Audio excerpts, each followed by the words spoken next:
All close your eyes. Due to time constraints, I had to improvise this hook because I did not have enough time to write this on the board. However, I think that this improvisation worked even better. Instead of writing the sentences out, I had students close their eyes and listen to the sentences as I read them orally. I asked them to picture each sentence in their mind. I then asked them to tell me which sentence produced the more vivid picture. By having them close their eyes and imagine the sentences, they were able to focus on nothing except what I was telling them. 1, 0. In your eyes. By raising your hand, can you tell me which sentence was more descriptive? Christian? The second one. Why do you think the second one was more descriptive? Yeah, he hurled his mask across the slick ice. You could definitely picture that in your mind. Neisha? Gave more details. Good. That's something we want to do in our writing. Good writers are able to paint an image in the reader's mind by using those descriptive words. So today we're going to do a lesson on imagery and sensory detail. Have any of you guys heard of imagery before? Destiny, can you tell me what you know about imagery? Imagery is Yeah, imagery is painting pictures in your mind. What about sensory details? Have you guys heard of that before? Neisha? What do you know about it? dreaming about smell, I think. Yeah, it does have to do with smell, which is one of the 5 senses. Ashley? It makes the reader use the 5 senses. Good. Exactly. It uses the 5 senses. Like we said, imagery is the use of vivid descriptions to paint an image in the reader's mind. And then sensory details are appealing to the 5 senses. Can someone name the 5 senses for me?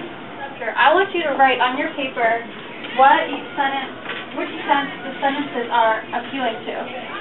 Kind of a tongue twister. So number 1, which sense is that appealing to?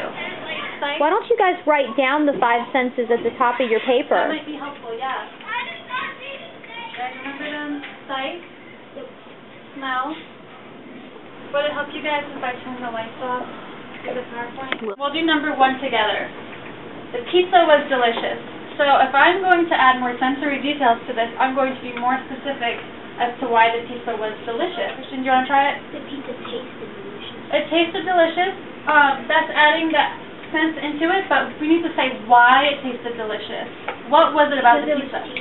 The cheesy pizza tasted delicious. That's a better way to say why it was delicious.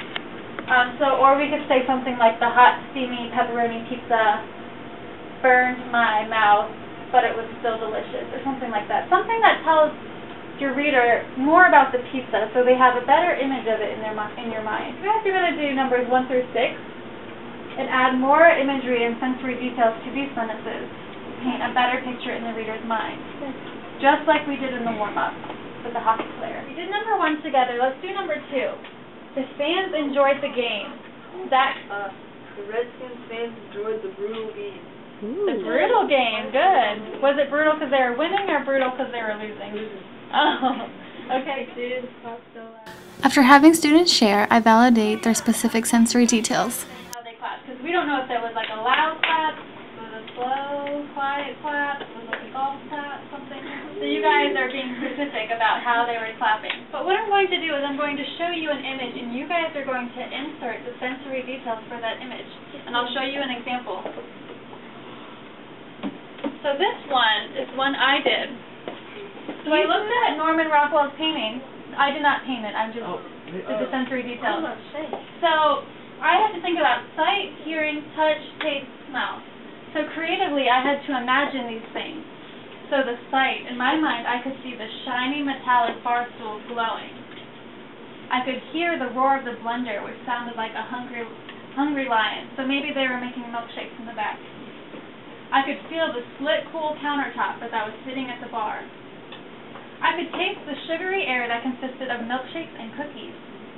And I could smell the apple pie's aroma lingering in my nostrils. If you guys are going to do the same thing with a Norman Rockwell painting, you're going to talk about the sight, hearing, touch, taste, and smell.